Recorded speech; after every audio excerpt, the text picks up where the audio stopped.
On my daughter's 6th birthday, I was sitting at my desk when out of the blue, I got a really intense pain in the middle of my stomach. My small intestine had twisted on itself. Everything below the place of the twist lost blood flow. I ended up having 10 feet of my small intestine removed.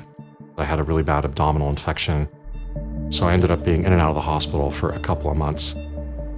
When I came home, I started to receive bills from my insurance company, and my total bill ended up being several $100,000, of which almost half was not covered by my plan. After spending hundreds of hours on the phone, not getting a straight answer, I was just like, this is not fair. This has got to stop. So I vowed that I was going to fix this. I vowed that I would make it better.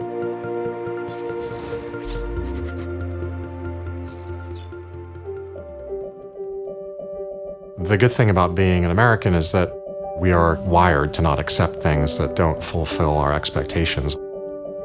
The general public decides that they don't like the status quo and they do something about it. And it's why I think Silicon Valley can really only exist in a place like the United States. I think what's exciting about this new wave of companies in the Valley is that they're really bringing the power of the web, the power of networks, the power of data, the power of customer service experience, the power of great design to the physical world in a way that was unlike anything that we've seen before. I don't really think of myself as a member of some swashbuckling coterie of entrepreneurs. I just view myself as one actor that's trying to fix what I think is a very in need of fixing part of our economy.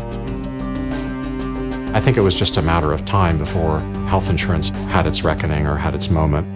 For me, obviously, it's very personal. I felt like I was getting incredible care, but the experience of how to pay for it and understand what I was paying for felt decidedly different. That was the driving force for collective health.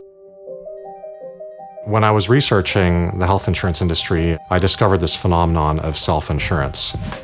Usually people think of their health insurance as coming from the logo on an ID card. But in many cases, larger employers, especially those with 1,000 employees or more, turn to self-insuring their health plans, which means they're the ones footing the bill and taking on the entirety of the risk of covering their employees' healthcare costs. Essentially, they become mini health insurance companies. Companies do this in order to better tailor their health benefits to the unique needs of their people. So for example, they could offer a fertility or a behavioral health program that might meet the specific needs of their population in a way that traditional health plans don't. Under this model, the incentives are really well aligned because at the end of the day, employers care about having healthy, productive workers, but they also need to do it in a financially responsible way. Self-insured employers, therefore, are in a position to drive the kind of change we want to see in the healthcare system because they're far more accountable for spending their money wisely. Collective Health was designed specifically for them, to make it much easier and much more transparent to manage their healthcare investment. But it's not an easy thing to do. What we do is a lot like an iceberg. There's obviously engineering and operations and design and product, but there's also customer service and customer support and legal and compliance. And so the minimum viable product that we have to build as a startup is really, really large and unlike anyone that I've worked on before, especially at this stage. We sit at this nexus of people's health and people's money, and honestly, you can't sort of mess with either. People are very, very, very anxious. I mean, healthcare costs are the #1 cause of personal bankruptcy in this country by a pretty wide margin. If you go out there and you surveyed Americans, what's a copay, what's a coinsurance, what's a deductible, and what's an out-of-pocket max, only 14% of people could answer just one of those questions correctly.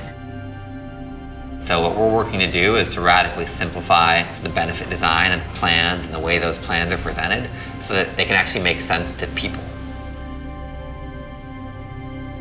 Fixing health insurance is a huge problem. It's daunting, it's scary, but that's also what makes it motivating. People aren't motivated by easy challenges. They're motivated by the gnarliest, hairiest challenges out there. Everyone, without exception here, has had some experience that's made them personally very motivated to make the industry a lot better than it is today. You're not thinking about yourself or your own individual sort of accomplishment. You're thinking about this issue that's bigger than any individual one of us. Entrepreneurship is not easy. But for those of us who are unsatisfied with the way things are, I don't think there's a better way of expressing that kind of protest. I think working on something that has meaning in the way that what we're doing does definitely makes me feel good, because I can go home and tell my kids, look, I'm trying to fix a system that touches each and every one of us. I'm really proud that he has taken this as, a fight that he wants to fight, and has gathered amazing people around him to help him do that. And hopefully, other families won't have to go through what we went through. What does Daddy do What does Daddy do? as a job? He works on health insurance. He makes people healthy. He works on health insurance. People are frustrated and want change. We're just very happy to be able to deliver on that change.